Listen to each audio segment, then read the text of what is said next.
आता माझ्याकडे 50 लाख रुपये आहे. त्यातून मी एक नवीन सेकंड होम घ्यावं की त्यातून SWP करावं? मी थोडं कन्फ्युज आहे, मला थोडं गाईड करा. संदीप, खूप छान. एक लक्षात घे, मी तुला 2 ऑप्शनचं कॅल्क्युलेशन दाखवतो. हे बघ, 50 लाख रुपयाचं तू जर सेकंड होम घेतलं, साधारण 50 लाखाच्या घराला आज 10,000 रुपयाच्या आसपासचा मंथली रेंट येतो.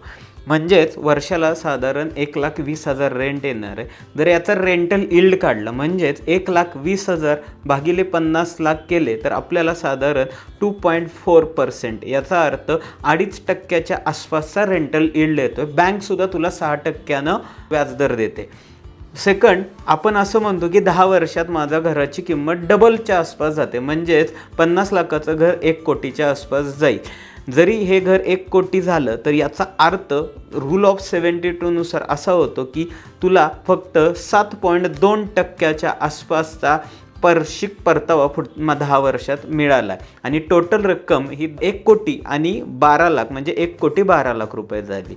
आता दुसरा ऑप्शन आहे की तू जर हेच पैसे म्युच्युअल फंडमध्ये SWPमध्ये टाकले तर तुला साधारण आपण 6% SWP दिली तर तुला 30,000 रुपयेपर्यंतची मंथली रेंटल इन्कम मिळू शकतो, जो म्युच्युअल फंडमधून मिळेल. आणि साधारण 12% जरी रिटर्न पुढच्या 10 वर्षात आपल्याला मार्केटने दिले, जे नॉर्मल आहेत, जे मिळतातच, तर 10 वर्षात त्या 50 लाखाची व्हॅल्यू विड्रॉ केल्यानंतरसुद्धा 1,30,00,000पर्यंत जाईल आणि 10 वर्षात तो ॲप्रॉक्सिमेटली 36 लाख रुपये विड्रॉ करतो. म्हणजे टोटल 1,36,00,000पर्यंतचा कॉर्पस तू म्युच्युअल फंडमधून बनवतो आहे. मित्रांनो, रेंट हा नॉन गॅरंटी आहे, पण SWP नक्कीच तुम्हाला रेग्युलर इन्कम देऊ शकते.